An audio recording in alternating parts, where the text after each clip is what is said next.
Hi, Oh, Anne. How are you? good morning to you. Morning. How are you? How's everything? Yes, good. Thank you. And you? Very well. Sorry for being late. I was not able to connect for some reason. Then I had to call my IT guy, and there was a bit of a block from our network. Don't worry, Farouk. Welcome to the French Toy Rendezvous. I'm registering now for you, number Thank 27. Happy to receive you. You know, you are the first guy from Middle East I'm receiving. Oh, And very nice. and you know, I'm quite curious about you because I follow you on LinkedIn and wanted to know more about you, what you are doing, and especially, you know, starting from the beginning, and perhaps you can tell us a bit who you are, where have you been growing, what kind of toys you were playing, that kind of stuff. It would be interesting. Yeah, I mean it's been a long journey, but but a good one. Nothing to complain. So I'm Farooq Maiman. I'm the head of division at Frimix Gulf Company LLC. We are part of one of the biggest groups in the Middle East called HSA, Hayal Said Naam. Predominantly, we are an FMCG group. We have some of the most established and renowned food brands across the region, like Luna, Legador, Memories, Tea Leaf, Al Batal Chips, etc. The group has quite a few different divisions from food, toys, real estate, and so on and so forth. However, I look after the non-food division, which is toys, stationery, outdoor, and gifting. But Mhm. before I come to the company, let me give you a brief introduction on who I am and, of course, what I do. So I Sure. was born and brought up in Dubai, Dubai. 1985. It's been a while, been 40 years.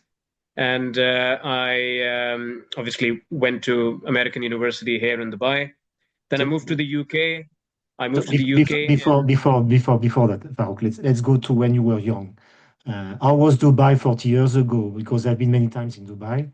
Was it very different than now? Or was it small? Was it? Explain me. I mean, obviously, I cannot remember anything from the time I was 4 or 5, but from the time I started remembering, let's say, from the time I was probably 10 or 11 years of age, Dubai was.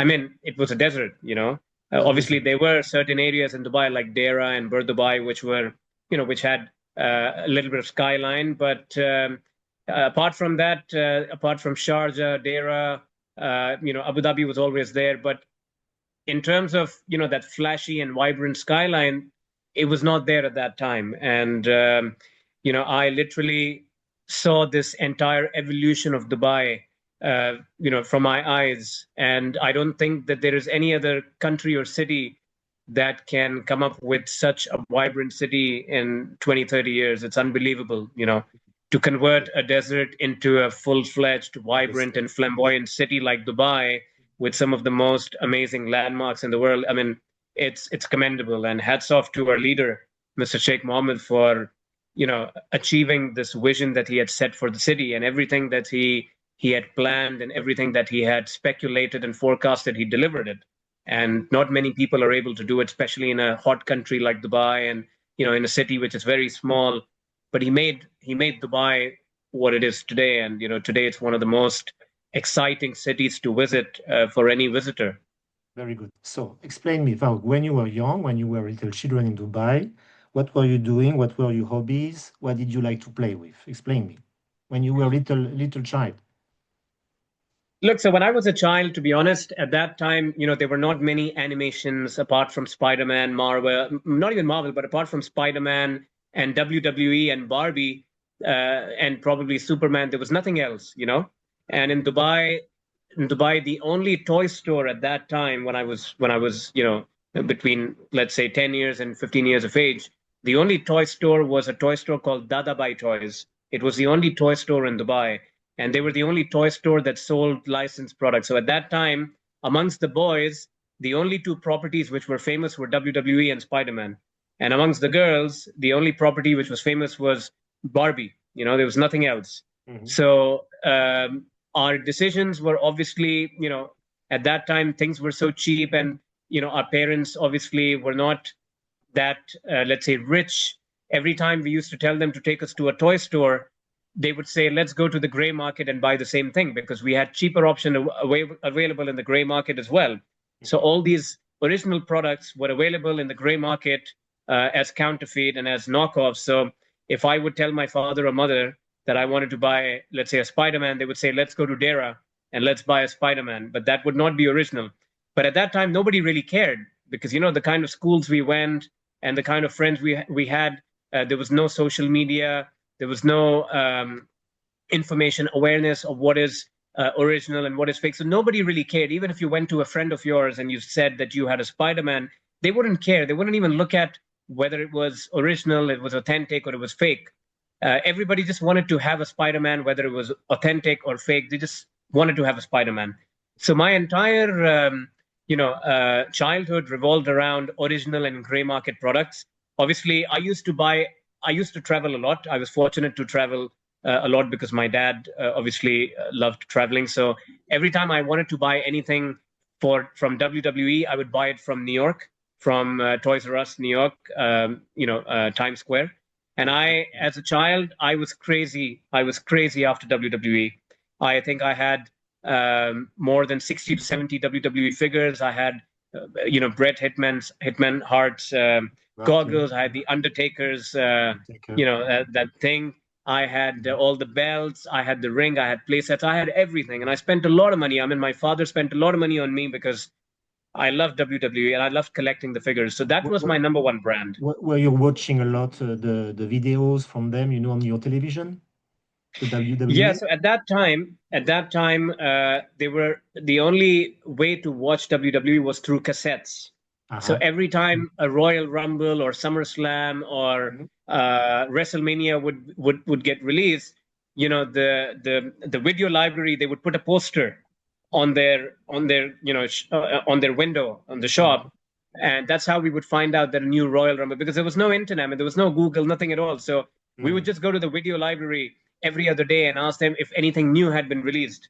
And every time we see that the poster is out, that means that the video library would have the cassette of this particular event. So we used to go and rent cassettes. We would watch all the Royal Rumbles and SummerSlams and everything. And then after 3 days, we would return it back. That's how we watched it.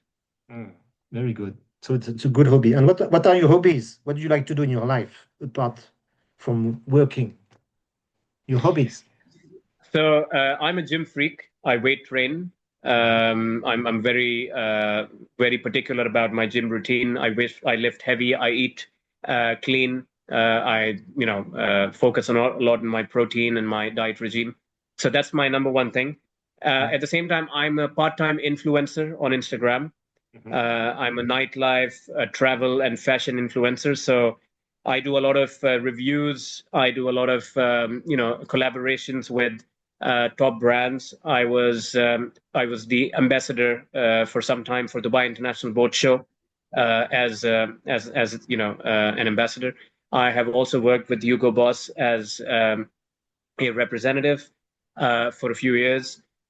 So I am, like I said, a part-time influencer and blogger. I keep reviewing new restaurants, new lounges, rooftop bars, nightclubs, all the countries I travel, because I'm a travel holic. My love for Wanderlust is crazy. And then, of course, I'm also a fashion influencer as well.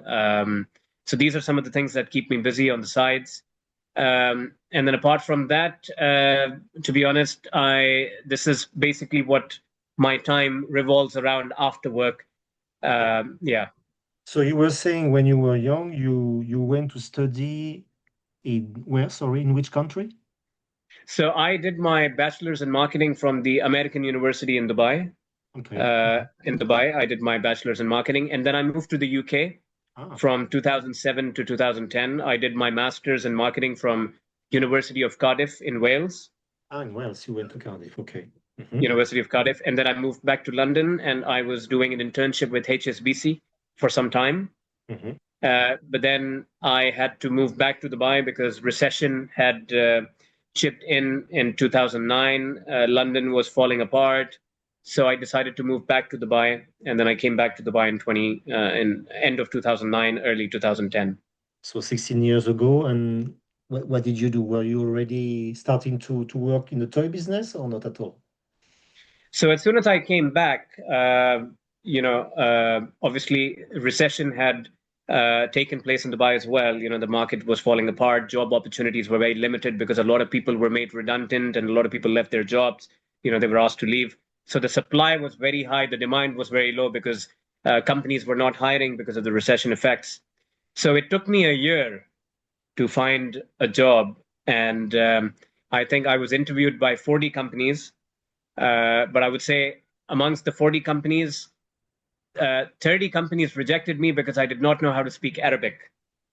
So despite being born and brought up in this part of the world in an Arab country, I I still couldn't learn Arabic because most of my friends were from different countries. And in order to learn Arabic, you needed to hang out with Arab people. But mostly my friends were all either Asians or from Europe or from the UK. So I did not get a chance to hang out with a lot of Arabs. That's why I could not really learn Arabic. So I was actually rejected on a lot of occasions because I did not know Arabic. And at that time, Arabic was very important if you had to go to Saudi and to other places. So, English was still not something that was widely used. Mm-hmm. So in 2010, I finally landed a job in Al Futtaim. Al Futtaim was is one of the biggest groups, the second biggest, one of the biggest groups in the UAE and in the Middle East, and one of the three biggest groups in the UAE. Yes. And I was hired by their only distribution company called Sandgate, Yes. which later after my interview, I found out that it was a toy distribution company.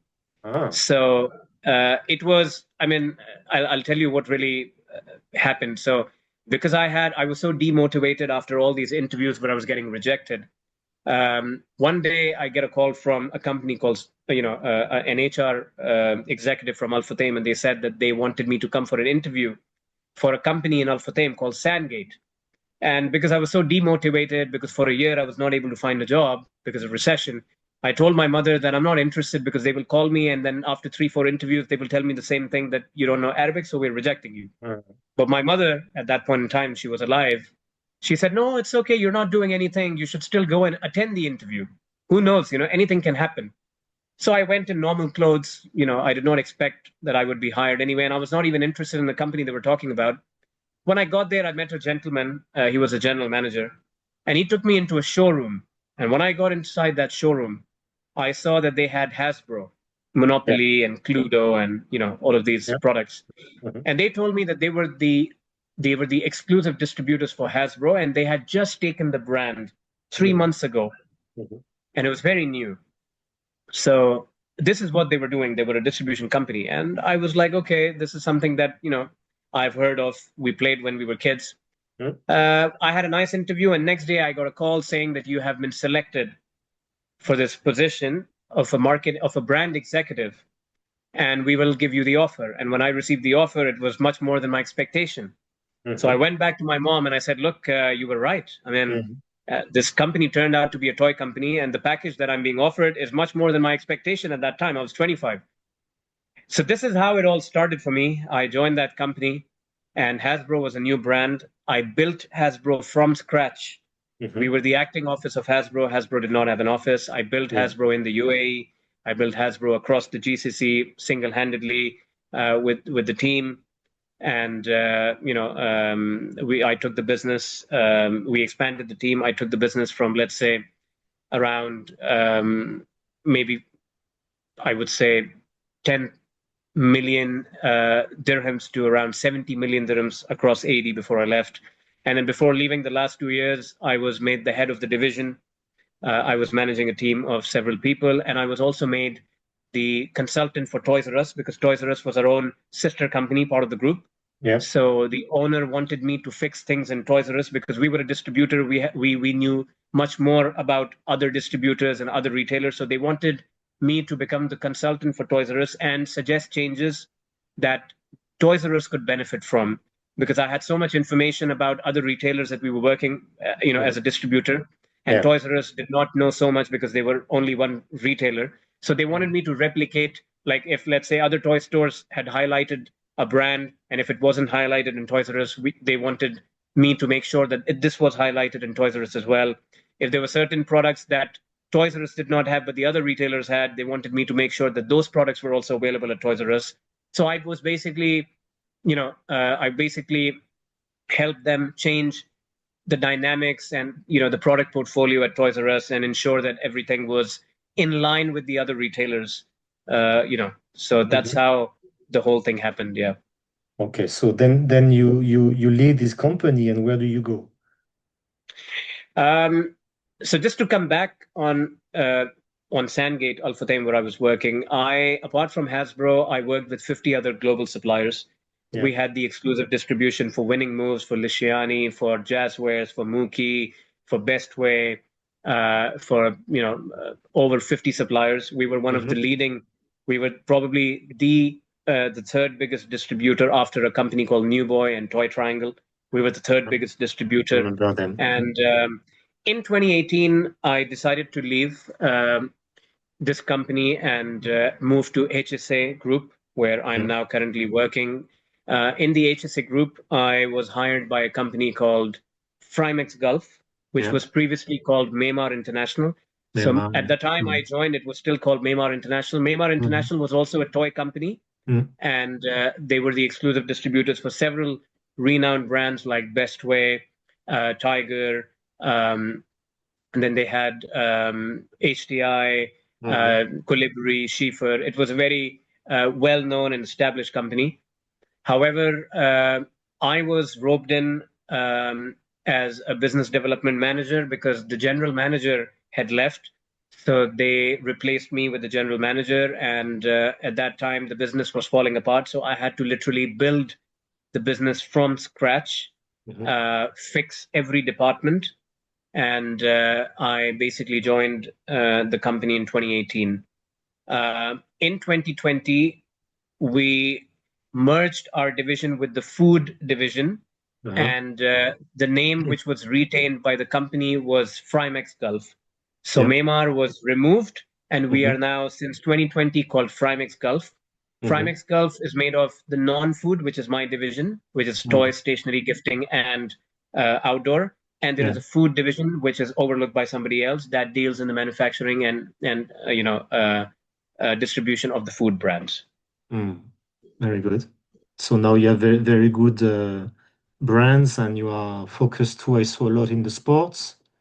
Uh, yeah. Yes.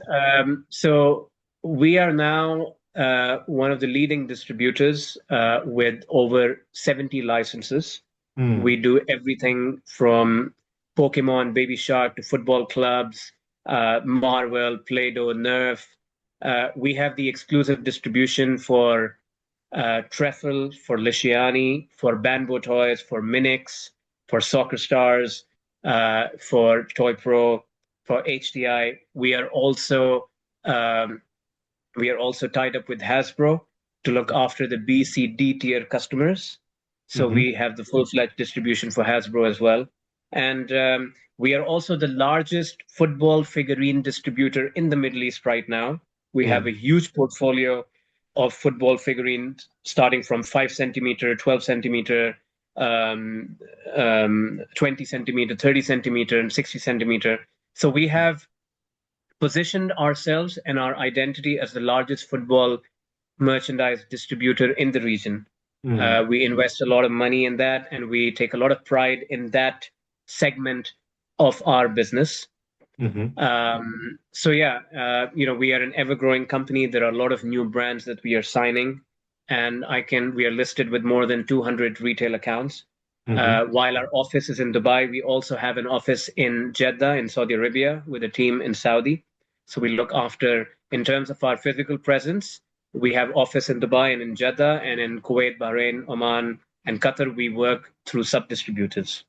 Very good. So, do you still have this toy show in Dubai that was before, or there was a toy show in April, no? Isn't it? Yeah, I mean, there is a toy show which takes place, but honestly, I haven't been there since the last 10 years because it is, It's so small. I mean, it's not something that you can compare with Okay. Nuremberg or Mm. Distoy or New York Toy Fair or Hong Mhm. Kong Toys and Game. It's a very small toy fair, Okay. which is combined with a stationary toy fair, and it's not Uh-huh. something where foreigners would like to come and exhibit. Mm. Because I used to So go, you cannot a long count. time ago. Okay. Yeah. Good. So where do you travel? Tell me a bit. What kind of show do you do? So you do Nuremberg for international show? Where else do you go? For business? Yeah. So Nuremberg is definitely our number one fair that we visit with our team because obviously we bring all our local retail customers to show them all the new products and everything. And of course, we also meet with our existing suppliers over there to review the new lines for every year. And then of course we scout for new brands throughout Nuremberg. And then we used to travel to London Destroy, but unfortunately since this year it has been called off. Yeah. So now we will be in London next week to meet with our suppliers. We have Hasbro line reviews that we attend every summer in London. Mhm. So that's another fair. Then we visit Hong Kong in October for the Hong Kong Toys and Games Fair and the Mega Fair. And then we also travel to China for the Canton Fair because although we are a distributor that focuses merely on licensed products, but we do have a market that is very price sensitive, and they are sometimes looking for generic core products. So this time our strategy has been to basically scout some low frill entry price point products, which we will supply into hypermarkets and discount centers and all of that. But that will be a very small percentage of our business. Our main business is all licensed and high quality brands and products.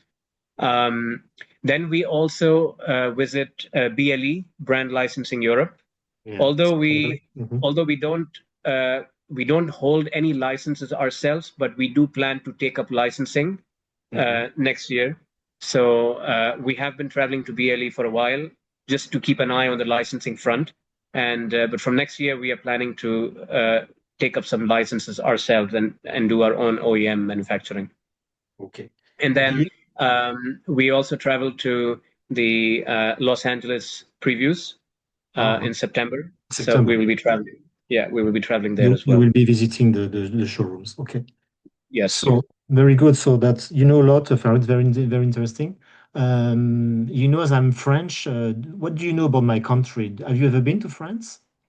Yeah, I've been to France twice. Once for my honeymoon, and once with a couple of my friends back in 2012 as well. I mean, look, France is a beautiful country. I love going to Paris. It's a beautiful city, so much history, so much heritage, so much. I mean, the shopping is amazing. Some of the top brands are from France, and of course, we love getting better prices over there. But as far as France is concerned, I've been to Paris. I've been to obviously Disneyland with the kids. I've been to Lyon. I've been to Cannes, and then I've been to what else? I think that's all where I've been. Yes.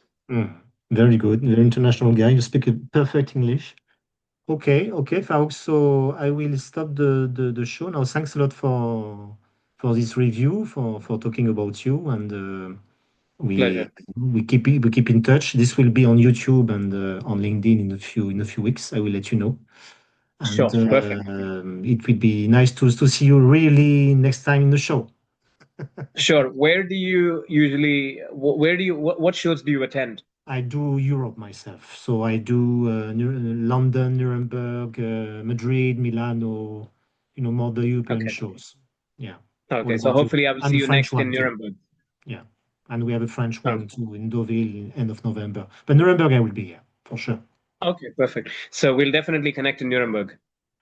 Good, Farouk. Thanks a lot. Perfect. Thank you for your time and thanks for having me over. With pleasure. See you. Thank you. Take care. Have a good one. Cheers. Bye-bye. Bye.